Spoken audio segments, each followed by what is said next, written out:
Set পাড়ি দিয়ে ঘর আসছে কের কি নাম আছে রে এনে ওম পঞ্চায়েতে কাজ হচ্ছে না দূর করে ছেড়ে দে নেটে দিদি নিয়ে ফেসবুকে ফেসবুকে ছেড়ে দিদি ডাইরেক্ট দিতে ফেসবুকে আমি ছেড়ে দিই নাকি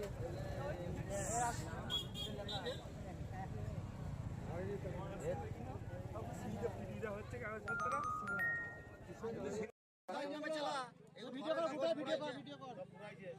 এই কাগজ আমি পঞ্চায়েতেও জমা দিয়েছি। এই কাগজ আমি ঘরে যত আমার ডকুমেন্টস ছিল আমি সেই ডকুমেন্টসগুলো আমাদের পার্টির নেতাদের কাছে জমা দিয়েছি।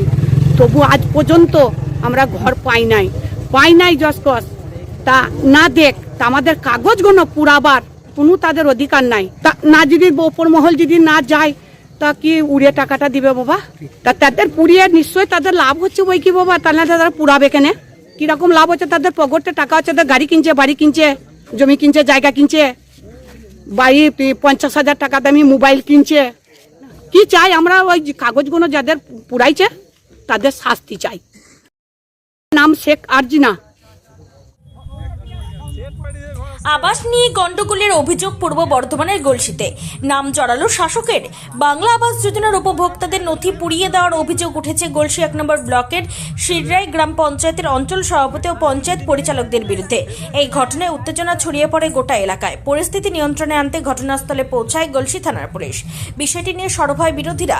বিজেপির অভিযোগ গরিব মানুষের সঙ্গে প্রতারণা করছে পঞ্চায়েত প্রধান ও তৃণমূল নেতৃত্ব। স্থানীয়দের দাবি পঞ্চায়েত অফিসের সামনে পুড়িয়ে দেওয়া কিছু কাগজ পড়ে থাকতে দেখেন তারা এবং নথিগুলি আবাস যোজনার আবেদন আকারে তারা দিয়েছিলেন বলেই অভিযোগ। এই ঘটনা প্রকাশ্যে আসার পর স্থানীয় মানুষ ক্ষিপ্ত হয়ে ওঠেন এবং পঞ্চায়েতে ভিড় জমান। গ্রামবাসীদের অভিযোগ বাংলা আবাস যোজনার ঘরের জন্য তাদের জমা দেওয়া নথি পুড়িয়ে দেওয়া হয়েছে, যা তাদের বঞ্চিত করার উদ্দেশ্যেই করা হয়েছে। শিররাই গ্রাম পঞ্চায়েতের তৃণমূল কংগ্রেসের অঞ্চল সভাপতি আশিস রায় এই ঘটনার সাথে যুক্ত বলে অভিযোগ।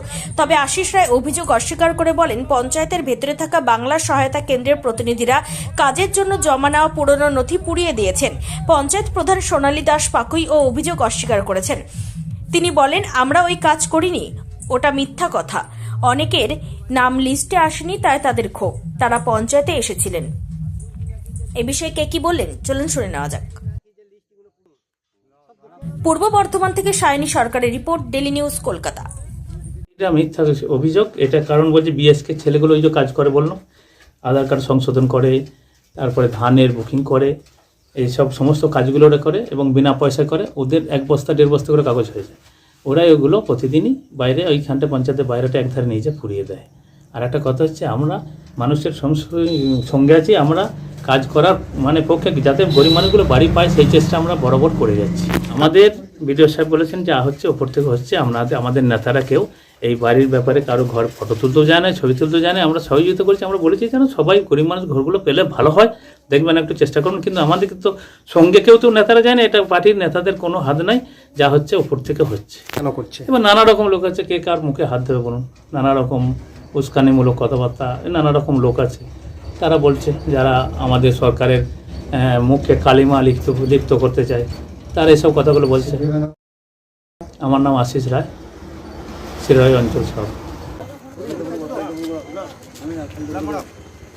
গলসি 1 নম্বর ব্লকের শিররাই পঞ্চায়েতে যে দৃশ্য দেখা গেল, এ তো একেবারে বলার আর কথা নেই। এর মধ্যে এত প্রতারণা রাজ্যের মানুষের সাথে, গরিব মানুষের সাথে, সাধারণ জনগণের সাথে। এই প্রতারণা কি একটা পঞ্চায়েত, একটা সরকারি দপ্তর করতে পারে?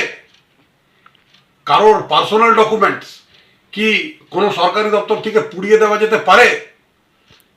আর নির্লজ্জতার সাথে মমতা ব্যানার্জির অনুপ্রেরণা নিয়ে আর শিররাই পঞ্চায়েতের প্রধান এবং ওখানকার তৃণমূলের নেতৃত্ব এই কথাটা বলছে যে যা করা হয়েছে সঠিক করা হয়েছে।